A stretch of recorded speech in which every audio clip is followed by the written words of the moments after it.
Eu estava olhando os últimos vídeos que eu havia postado aqui no canal e aí percebi que estava ficando uma coisa muito chata, muito densa, muito problematizadora e aí lembrei que esse canal não foi criado para virar um canal à la Felipe Neto. Inclusive porque o nome Conversa Subjetiva é justamente para abordar temas triviais do cotidiano que às vezes é gostoso a gente discutir e debater e trocar uma ideia. Dito isso, essa semana passou pela minha timeline essa imagem que está aparecendo aqui na tela e aí me levou para um processo reflexivo de uma realidade que muitas vezes a gente ou não para pensar ou tem muito medo de parar para pensar porque pode ser que a conclusão que a gente tenha dessa realidade não seja muito agradável. Né? Despedidas nem sempre são agradáveis. Algumas delas são muito desagradáveis. Eu particularmente passei a interpretar esse contexto de uma forma um pouco mais séria e mais profunda quando fiquei órfão de mãe em 2004. 2024 já vai fazer 20 anos que ela faleceu. Muito antigamente também o Renato Russo já dizia pra gente que é preciso a gente amar as pessoas como se não houvesse amanhã. Então, linkando todas essas coisas, a gente precisa parar para pensar e racionalizar que todo momento ele é único. E pode ser que alguns desses momentos únicos não possam se repetir. A pandemia do Covid-19 ela veio fazer a gente refletir sobre esses processos. Inclusive tem uma frase muito clichê que circula também pelas redes sociais, que diz assim, já parou para pensar que em algum momento da sua vida e da sua infância você saiu para brincar com seus amiguinhos, com suas amiguinhas e aquela foi a última vez que vocês se viram? E aí quando eu li essa frase, a primeira vez que eu li essa frase, me deu uma melancolia muito profunda, porque eu parei para pensar e eu fiquei pensando assim, falei, rapaz, não é que realmente em algum momento da minha vida eu fui brincar com algum amiguinho e alguma amiguinha e foi a última vez que eu encontrei essa pessoa? E isso vale para colegas de escola, isso vale para colegas de trabalho. Voltando a falar do Covid, da pandemia, do coronavírus, a gente nunca sabe o que vai ser o dia de amanhã.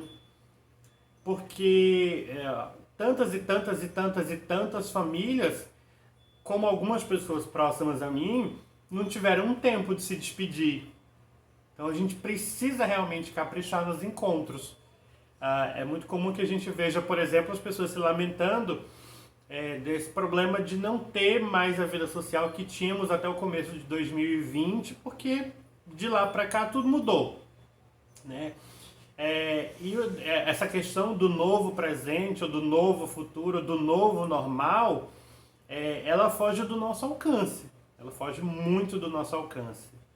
Porque, por exemplo, hoje podemos trocar uma ideia, ou por meio de rede social, por meio do WhatsApp, ou aqui por esse canal, ou fazermos uma videochamada, ou encontrarmos com um amigo ou com uma amiga, seguindo aí o máximo de segurança de uso de máscara, de álcool em gel e de não aglomerar, mas a gente não sabe até quando esse encontro vai poder ser realizado. Então eu hoje trago para minha realidade essa questão de não ficar mais me prendendo a detalhes, a bobagens. E eu digo isso porque fui uma criança e um adolescente e tive o início de uma idade adulta muito problemática no sentido de fazer considerações desnecessárias por coisas bobas, fazer contas minúsculas por detalhes ínfimos que nunca mereceram minha atenção. E aí a parte boa da gente ficando velho é que a gente vai abrindo mão de muita coisa. De muita coisa, de muita coisa. Então, à medida que os anos passam, eu aprendo e eu entendo na prática que essa coisa de caprichar nesses encontros, por não saber até quando eles vão poder se repetir ou até quando a gente vai passar por um processo de despedida, é muito importante. Então, retornando à citação que eu fiz do Renato Russo, a realização de uma vivência saudável com colegas de trabalho, com relacionamento interpessoal, com relacionamento íntimo, com um grupo de amigos, ela é muito mais que necessária. Muito mais que necessária. E eu posso dizer, não só por ter já perdido pessoas muito queridas do meu convívio, digo isso antes de Covid, antes disso, antes da pandemia do Covid, mas porque nos últimos meses e no último ano a gente tem percebido a realidade de enfrentar essas despedidas inesperadas. Então, a reflexão que eu tive ao ver esse post foi essa. Falei, poxa, a gente precisa valorizar esses momentos, a gente precisa valorizar esses encontros, a gente precisa valorizar cada segundo da nossa vida, da nossa existência. Né? Estar presente. O que é estar presente? Muitas vezes a gente está num grupo de amigos ou encontrando com alguém, mas está o tempo todo no celular, o tempo todo com a cabeça em outra coisa e se deixou a roupa no varal, se tem que fazer comida, que tem que passar no supermercado, porque tem que assistir um filme ou uma série, e aí devagarzinho a vida passa e a gente não vê. Então a gente precisa realmente caprichar nos encontros inesperados sem esperar que as despedidas venham. Então pense muito nisso.